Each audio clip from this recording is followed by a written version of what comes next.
Здравствуйте, дорогие друзья, дорогие подписчики. У нас, как видите, 5 утра, 20 декабря. У нас снова отправка. Татьяны нет, еду за помощницей.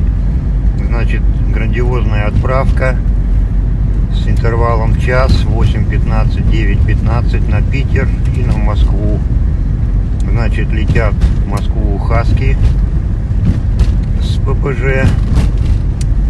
Летят две сестры от бриллиантов, которых вы знаете. Вот две сестренки, надеюсь, они у меня тут отъелись. Надеюсь, перевеса не будет. Летят переноски большой. Летит еще девочка недавняя, которая, как Ева, за нами увязалась. Когда я приехал к Татьяне, прямо на шею лезет.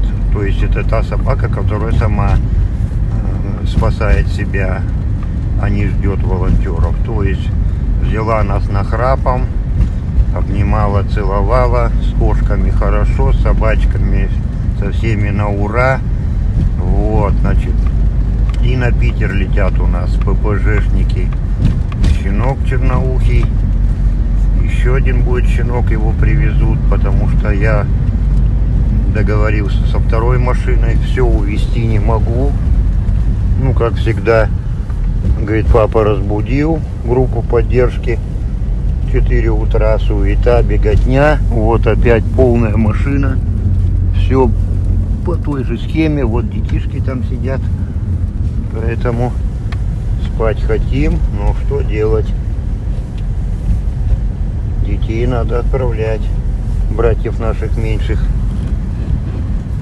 Тихо. Тихо, не пойте, мои хорошие. Группа поддержки. Лёлёча, как дела? Вот аэропорт, приехали.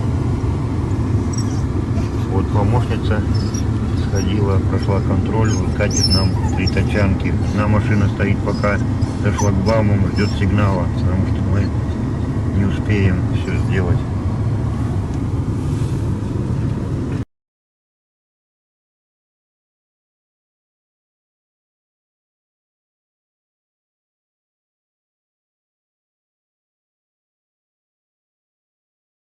Друзья, а у нас с вами за вчерашний день из Якутска вывезено 3 собаки в Москву и 4 в Питер.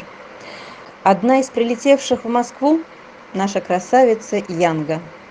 Когда-то она была узницей ППЖ. Эта девочка отсидела там свой срок и была выпущена на произвол судьбы. Выживет или погибнет, никого не волновало. И начала она скитаться. А потом начались морозы под -50. Тщетно она вглядывалась в людей. И буквально недавно, на ее счастье, когда на улице было -50, рядом с ней оказался тот самый Игорь. Одна бы она не выжила и не пережила бы эту зиму. Уж слишком она ручная, слишком она добрая. Большая, добрая, добротная. Такая красавица, такая умница.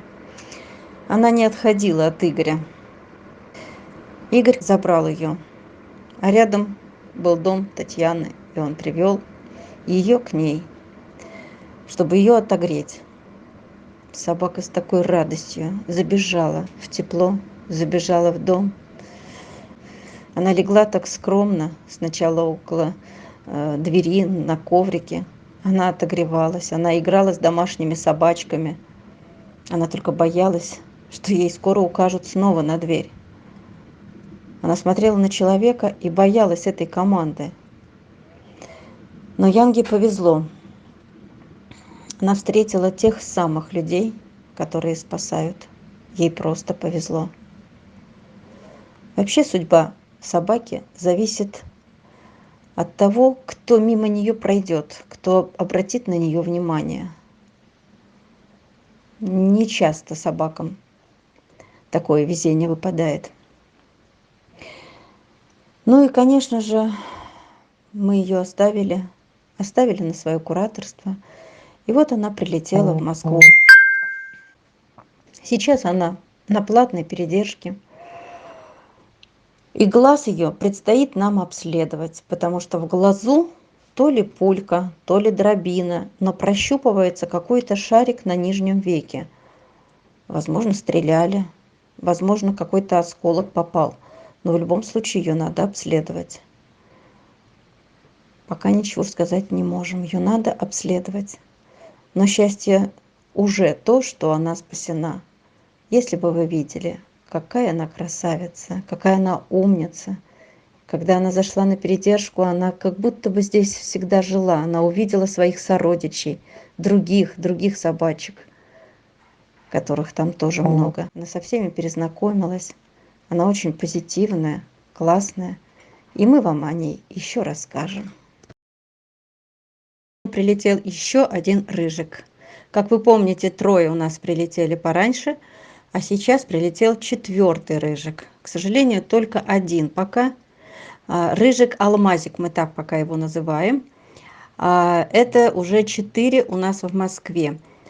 5-й алмазик улетел к куратору в Питер. В Питер улетел.